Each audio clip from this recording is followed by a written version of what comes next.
Hi,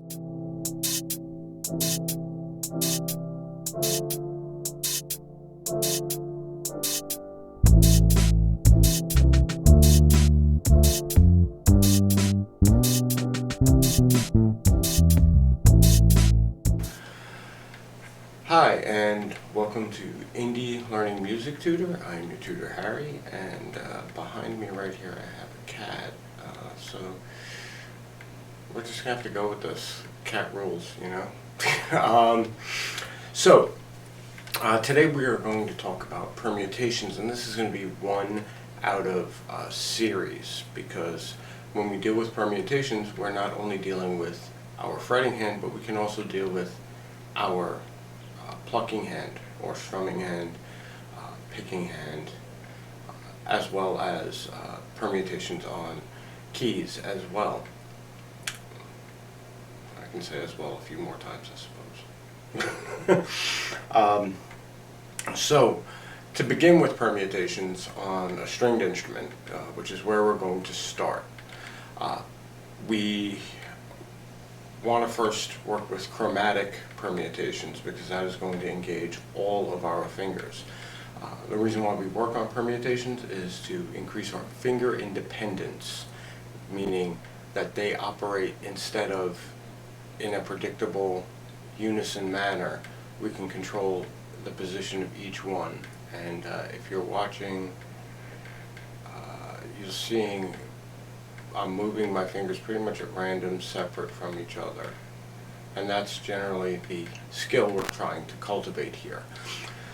So, without further ado, we're going to work off of a C scale. We're going to start at the 7th fret, which is the 7th of the C scale. So B, C, C sharp, and D is where we're going to really start working with this. And remember, as you work with this and you start mastering it, you can move it up and down. If you want to deal with more stretching, you can do that down this way.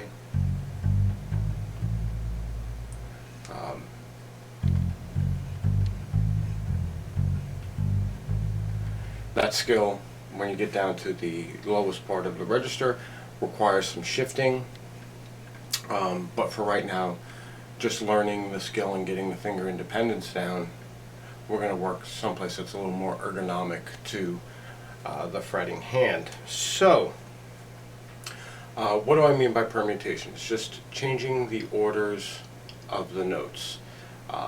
If you look at the handout, I have a little mathematical synopsis of what permutations are and how we figure out how many permutations we have and all that type of stuff. It's not really 100% relative to music, but it's a good thing to know if you are dealing with a shorter scale. You have like a smaller window of notes to use. Knowing how many ways you can combine those notes before you start repeating may help you with your creative process. The first obvious permutation is just chromatic up to the D. B, C, C sharp, D.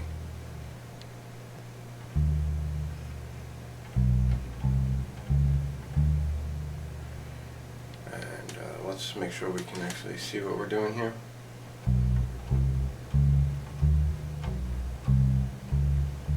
And it's always important, remember, to keep good technique. The better you can keep your technique, the more solid your foundation and technique is, the less chance for accidental failure to happen at higher speeds. As you pick up the pace, as you add a metronome to this exercise, your technique holes will become glaringly obvious.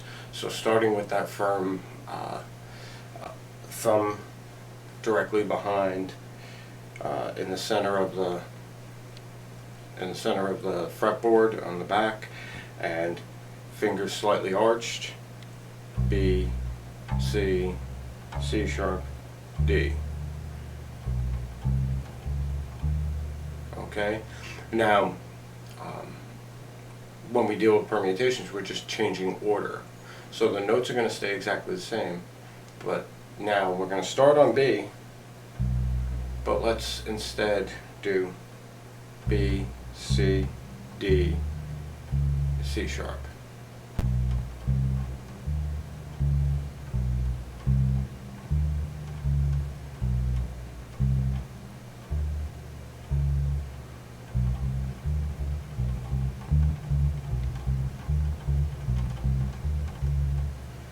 And then once we're comfortable with that, we're going to move on to another permutation. Alright, we'll start with B again, because there's plenty that we can go with this. Let's do B, C sharp, C, D.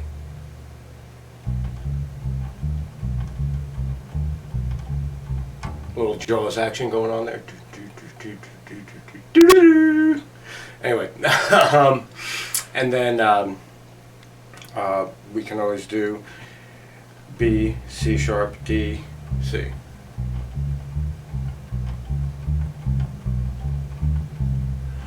And I don't know if you can really see it very well, but I'm also using good technique when it comes to my plucking hand, alternating between each note.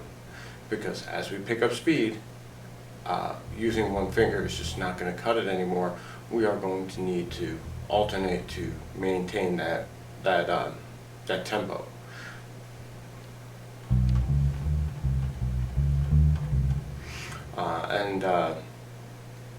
And then 1 to 4.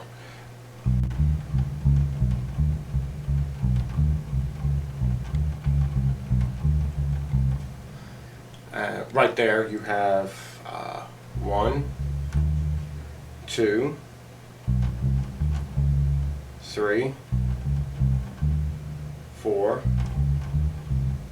5, 6 permutations.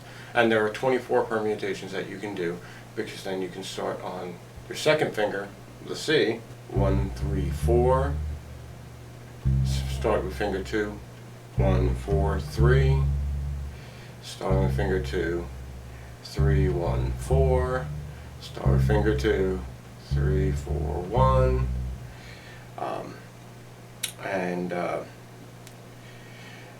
start on finger 2, 4, 1, 3, and start on finger 2,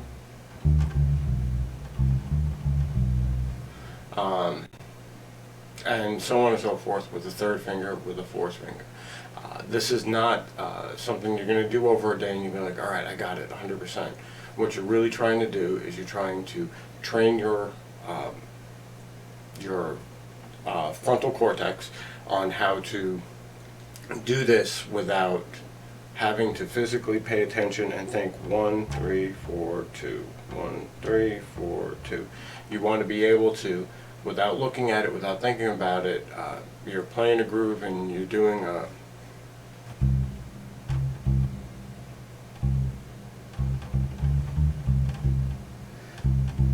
you're not thinking about it, you're just thinking, this is the type of sound I want, and your brain goes, hey, I have a combination for that, let's do it. And that's the type of skill you're looking to cultivate when you're cultivating muscle memory. You're creating a pathway for your brain to just do the stuff automatically when you want it done. So that's chromatic permutations in a nutshell. The next video that we're going to do scalar permutations, which involve fewer fingers but a bigger piece of the fretboard. And then we'll start working on our plucking hand permutations.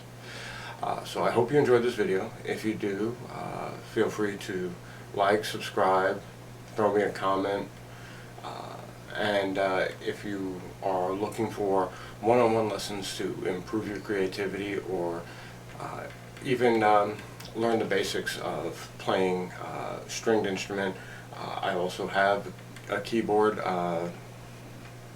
It's a MIDI player, so since I don't have a PA system, I can't really play it without recording.